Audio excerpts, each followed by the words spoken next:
The country is in economic turmoil. The pound has fallen to its lowest level ever recorded against the dollar. And mortgage lenders, well, they're pulling products faster than they've ever done before as well. In this video, I want to break down what's going on and the impact it will have on the housing market.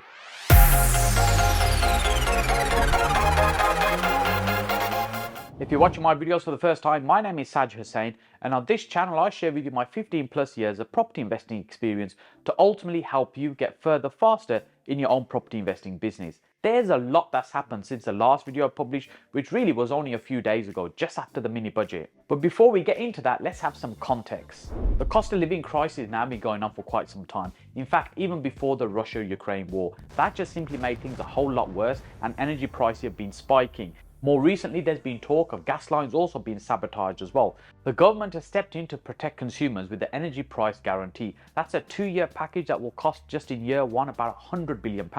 Now that's equivalent to about 4% of the country's GDP. The Bank of England then announced that this type of borrowing is going to lead to higher interest rates. This then led to a lack of confidence from investors in the UK markets and started selling UK assets. Then on Friday in the mini budget, the Chancellor of the Exchequer announced £45 billion of tax cuts with no real plan in terms of how it's going to be funded.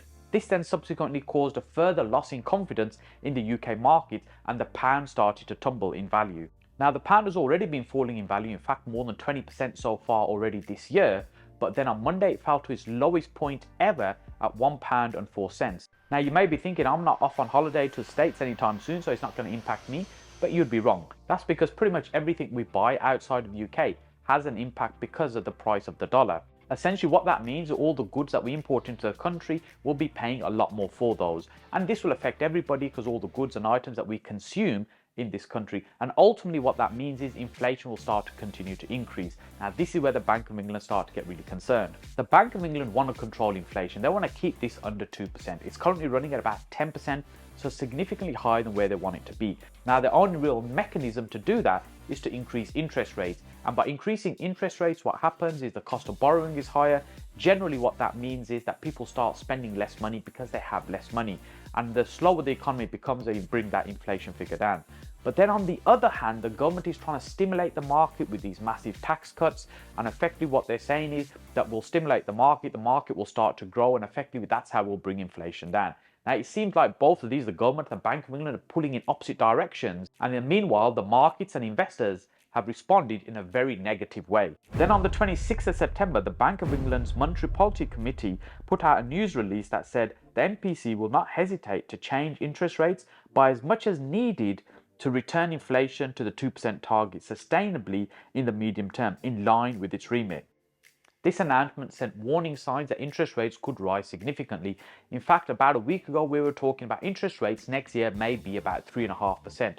Right now, people are talking about over 6% as the estimated rate for the next year. This in turn spooked lenders who started pulling mortgage products. So these are products that they've got available on the market. In terms of if you're looking for a mortgage, you'll select a product because they've worked out what rate it's going to be and what the fees are going to be on that product. And when they start pulling these products, effectively what they're doing is taking them away from the market, and ordinarily they'd reprice them and bring them back to the market. But what they were doing, they're pulling products really fast. In fact, in a single day, 935 mortgage products were pulled. That's more than ever before. Just to put it into context, when COVID happened in the first lockdown, there was about 400 odd products that were pulled in a single day. So 900 odd products in a single day has never happened before. This is because lenders are now unsure what's happening in the marketplace. They can't price products. They don't know what the rates are going to be. Because of that uncertainty, they are pulling the products. In turn, this means less mortgage products available in the marketplace. But if you've got any mortgage applications going on right now, you'll know that they're taking a horrendous amount of time to process simple, straightforward applications. In fact, one of our mortgage applications has now gone past the 3-month mark,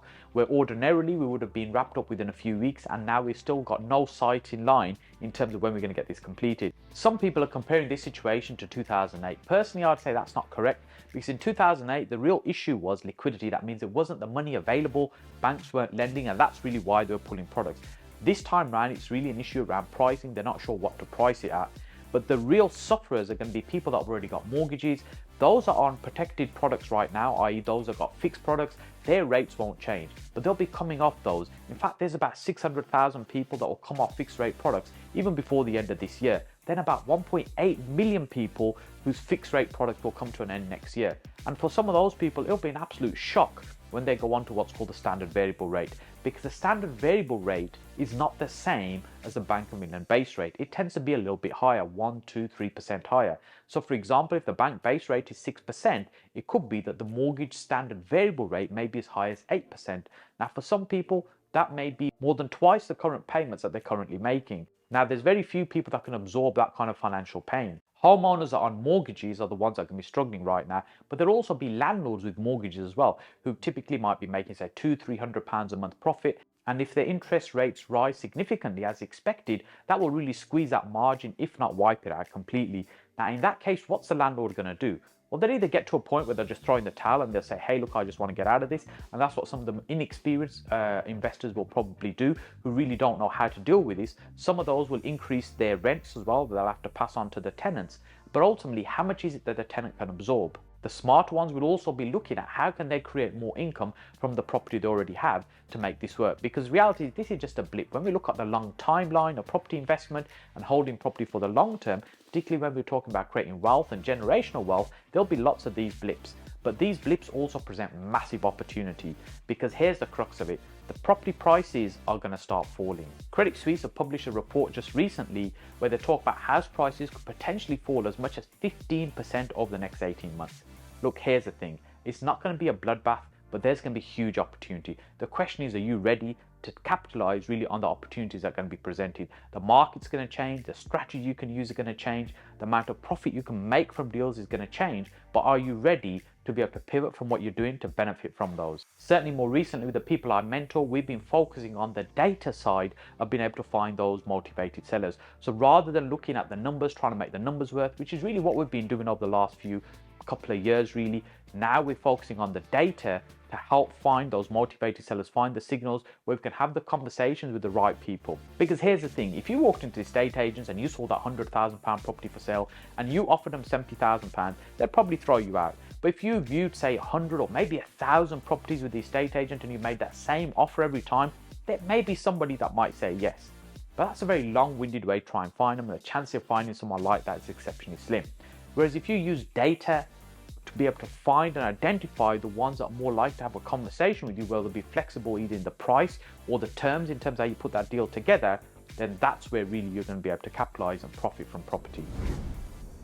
We currently have a number of online trainings and workshops that we're running right now, really to be able to help you benefit, be able to take advantage from the market as it exists right now. Because remember, there's more millionaires that are created during a recession than at any other time. If you want to learn more about those, just ping me a message on social media. Now, if you've enjoyed this video, make sure you click on my face over here to subscribe to the channel.